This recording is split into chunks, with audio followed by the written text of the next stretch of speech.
കുഞ്ഞിന് ഭക്ഷണം കൊടുത്തു തുടങ്ങുമ്പോൾ കുഞ്ഞത് ഓക്കാനിച്ച് കളയുന്നത് കാണുമ്പോൾ പേടിയായതുകൊണ്ട് പിന്നെയും ഫുഡ് അരച്ച് തന്നെയാണ് കൊടുക്കുന്നതെന്ന് പല അമ്മമാരും പറഞ്ഞു. നമ്മൾ മനസ്സിലാക്കേണ്ട കാര്യം, there is something known as gag reflex versus choking of feeds. Gag എന്ന് പറയുന്നത്, നമ്മളെല്ലാവരും ഫുഡ് കഴിക്കുമ്പം ആ ഫുഡ് വായിലേക്ക് വെച്ച് ചവച്ചരച്ച് ഇറക്കുമ്പോൾ മസിൽസ് ഉപയോഗിച്ച് നമ്മൾ ശ്വാസം നിയന്ത്രിച്ച് ഭക്ഷണത്തിന് ഇറക്കുകയാണ് ചെയ്യുന്നത്. നമ്മുടെ ഫുഡ് കുഞ്ഞുങ്ങൾക്കാണെങ്കിൽ അവർ വെള്ളം മാത്രം കുടിച്ചല്ലെങ്കിൽ ദ്രാവക രൂപത്തിലുള്ള ഭക്ഷണം മാത്രം കഴിച്ചു വരുന്ന കുഞ്ഞുങ്ങൾ കട്ടിയാഹാരം വായിലോട്ട് ചെല്ലുമ്പോൾ അവർക്ക് അത് വിക്കിപ്പോകുമോ എന്നുള്ളതുകൊണ്ട് പ്രകൃതി തന്നെ നാച്ചുറലായിട്ട് ഉള്ളൊരു പ്രോസസ് ഓഫ് പ്രൊട്ടക്റ്റീവ് ഇഫക്റ്റാണ് ഗാഗ് എന്ന് പറയുന്നത്.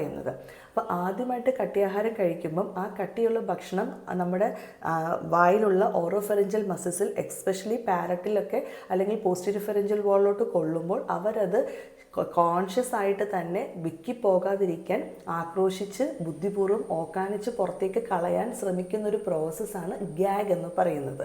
അതിന് നമ്മൾ ഭയപ്പെടേണ്ട ആവശ്യകതയില്ല. അണ്ടർ അവർ സൂപ്പർവിഷൻ നമ്മൾ വെപ്രാളപ്പെടാതെ കുഞ്ഞിന് പലതരത്തിലുള്ള ടേസ്റ്റും ടെക്സ്ചറും കൺസിസ്റ്റൻസിയിലും ഭക്ഷണം കൊടുത്ത് ശീലിപ്പിച്ചാൽ തന്നെയാണ് കുഞ്ഞിനത് ഓവർകം ചെയ്യാൻ സാധിക്കുകയുള്ളൂ. എന്നാൽ ഈ ചോക്കിംഗ് എന്ന് പറയുന്നത് അപകടമാണ്. പെട്ടെന്ന് വിക്കി തികട്ടി പോകുമ്പോൾ അത് ശ്വാസകോശത്തിലേക്ക് പോയി കഴിഞ്ഞ് കുഞ്ഞ് സൈലൻ്റായി ബുദ്ധിമുട്ട് കാണിക്കുകയാണ് ചെയ്യുന്നത്. പക്ഷേ ഗാഗിൽ കുഞ്ഞ് കോൺഷ്യസുമായിരിക്കും, കുഞ്ഞ് സ്വന്തമായിട്ട് അത് ഓക്കാനിച്ച് കളയാൻ ശ്രമിക്കുകയാണ് ചെയ്യുന്നത്. നമ്മളെപ്പോഴും ഭക്ഷണം കൊടുക്കുന്നത് അണ്ടർ സൂപ്പർവിഷനാണ്. അപ്പോൾ കുഞ്ഞ് ഗാഗ് ചെയ്യുന്നു എന്ന് പറഞ്ഞ് പിന്നെയും നമ്മൾ ഭക്ഷണം അരച്ചു കൊടുത്ത് ശീലിപ്പിച്ച് കഴിഞ്ഞാൽ പിന്നെ കുഞ്ഞൊരിക്കലും പ്രോപ്പറായിട്ട് ചവച്ചരച്ച് കഴിക്കാൻ പഠിക്കില്ല. അണ്ടർ അവർ സൂപ്പർവിഷൻ ശ്രദ്ധിച്ച് നോക്കിയും കണ്ട് നമുക്ക് ബുദ്ധിപൂർവ്വം ഭക്ഷണം അണ്ടർ സൂപ്പർവിഷൻ പതുക്കെ ടേസ്റ്റ്, ടെക്സ്ചർ, കൺസിസ്റ്റൻസി കൂട്ടിക്കൊണ്ട് വന്ന് കൊടുത്ത് ശീലിപ്പിക്കുകയാണ് ആ ഗാഗിനെ ഓവർകം ചെയ്യാൻ വേണ്ടിയിട്ട് ചെയ്യേണ്ട സിമ്പിളായിട്ടുള്ള കാര്യം. അതിൽ ടെൻഷനൊന്നും അടിക്കേണ്ട. It is A normal phenomenon.